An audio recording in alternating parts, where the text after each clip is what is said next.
大家好，我是牛奶。眼看着萧炎他们距离菩提古树越来越近，青灵突然低声告诉萧炎，这菩提古树有问题，因为他看到那生机勃勃的清气之中隐藏着些许阴冷的灰气，而那些灰气拥有着很多类似人类的负面情绪。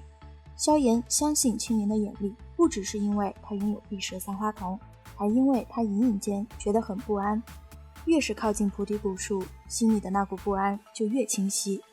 就在萧炎心中警惕之意大升时，走在最前方的魂玉等人停下了。此时的他们已经在菩提古树的树荫之下，抬头萧炎就看见位于巨大树体之中的一团明亮光华，是菩提心。在场的所有人神情都是难掩的激动，然而下一秒他们都冷静了不少。5道身影缓缓地自菩提古树的树干裂缝中走出来时，这片天地的空间顿时剧烈地波荡了起来，竟然全是半圣强者。萧炎他们只觉得头皮一阵发麻。虽然萧炎很快就发现他们只是傀儡，但菩提古树既然有能力将这些半圣强者变成傀儡，意味着什么不言而喻。此时场中的所有人心头都是一阵发寒，其中魂玉等人的脸色尤其难看，因为他们发现5具傀儡中那道身形干瘦身着黑袍的半圣强者就是他们族中所记载的那位半圣先祖。现在怎么办？古青阳面色凝重的道。萧炎此时也皱紧了眉头，但他们并没有犹豫太久，千难万险都闯过来了，菩提心就在眼前。薛儿与古青阳分别是8转和6转的斗尊巅峰强者，再加上战力足以匹敌6转甚至7转的他，以及彩铃、小医仙、云韵、青灵、古华、古行等人，倒是足以跟一名半圣强者拼上一拼。但这里的半圣强者足足有5位，只凭自己这一方的实力肯定是不行的。于是萧炎偏头看向了不远处的众人道：各位现在可有打算放弃退走的？看这模样，似乎只要不再前进，这些半圣傀儡便不会出手。也就是说，现在退的话还有机会。现在这种距离成功仅差临门一脚的情况，有魄力选择放弃的人几乎没有。既然没人退走，那么便只有硬拼一途了。我们这里还剩7支队伍，我们一行人会拦住1名半圣强者，其余4人则由你们分配，如何？看到众人都摇了摇头后，萧炎道：我们能拦住1位。魂玉瞥了萧炎一眼后道：罕见的没有整什么幺蛾子。而九凤迟疑了一下后，也分走了1位半圣，剩下的2位半圣交给你们4支队伍，如何？萧炎目光转向剩余的4支队伍，那4支队伍互相看了看，又朝着菩提心的位置看了看，最终还是无法说服自己放弃。就这样，意见达成一致的众人率先朝着傀儡们发起了攻击。萧炎先手一记岩浆柱，就狠狠地撞击在了一具傀儡的身上。可惜那半圣傀儡仅仅是身体颤了颤，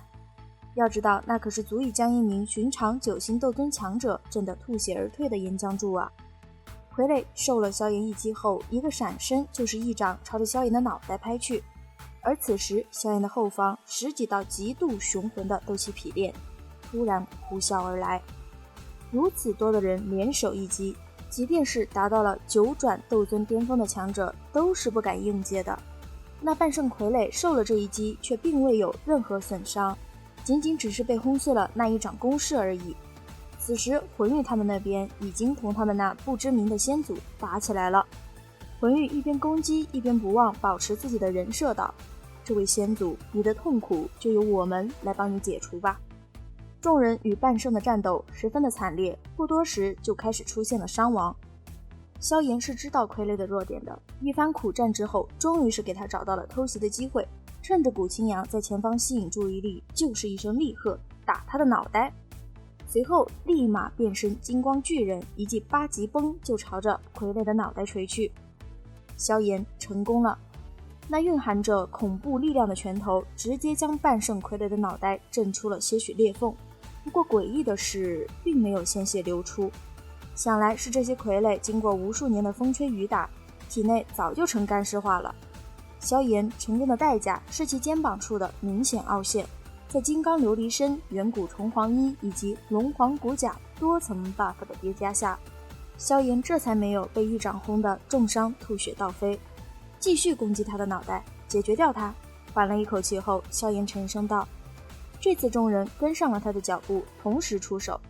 一时间薰儿与古清扬手印飞速变换，旋即两只巨大的能量手指突然破空而下，最后闪电般的狠狠按向那斗圣傀儡的脑袋，大忌灭指。而继薰儿与古清扬之后，之前因为战斗受了重伤的古华、古行二人也是惨白着脸施展出这威力极强的天阶斗技，两根略显暗淡的能量手指紧接着浮现。彩铃、小医仙、云云等人的攻击也几乎是在同一时间全部落在了那半圣傀儡的脑袋之上。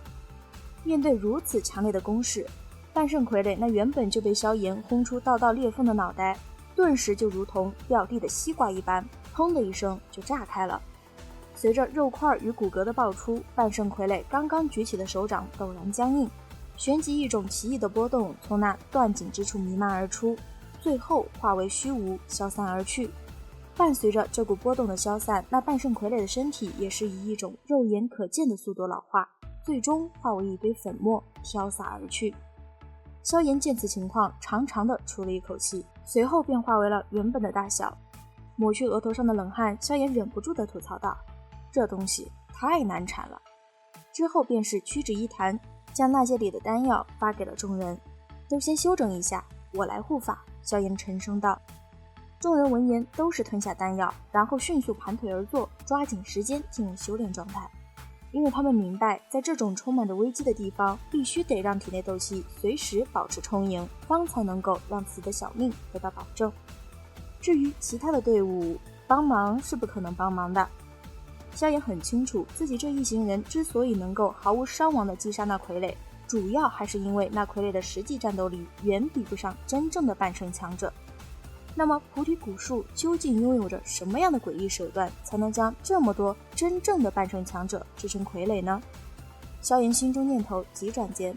不远处传来了砰的一声响。萧炎转头望过去时，就见那魂玉面无表情的一拳将他那先祖的脑袋震成了一团惨白碎肉。察觉到萧炎的视线时，魂玉还冲着萧炎笑了笑。萧炎见此，甚是无语的在心里吐槽，这家伙不去表演变脸，可惜了。自魂玉等人解决掉一名半圣以后，另外几支队伍也陆陆续续的结束了战斗。其中九凤一派损失了3位实力强悍的天妖皇族长老，另外2队则是基本丧失了大半的战斗力。等最后一队人马结束战斗，虚脱般的躺在地上的时候，萧炎一行人已经休整完毕了。看了看自己身边的众人，萧炎建议实力未达6星斗尊者留守原地。众人皆知前方只会更加凶险，若是实力不过关，去了也是送死，于是纷纷点头，只有云云有些迟疑。花宗的几位长老见此情况，交换了一下眼神，随后便告诉云云，让他放心的跟着萧炎走，他们会陪着纳兰嫣然一起留下。云云闻言心绪大定，这一次他要同萧炎一起走，无关宝物，仅仅是因为他担心萧炎，尽管他知道萧炎的实力比他强。确定好最终的随行人员后，萧炎绷紧了神经，就率先起身，领着众人走向菩提古树。后方的魂玉以及九凤等人哪里能让萧炎抢先一步，立马就跟了上去。至于另外几支残破的队伍，也不甘心空手而归，咬碎了牙齿也要爬起来跟上去。好了，本期分享就到此结束了。视频都看到这里了，可以给我点个赞吧。订阅了的朋友记得开启小铃铛哟，这样就不会错过牛奶的更新了。感谢您的耐心观看，拜拜，下期再见。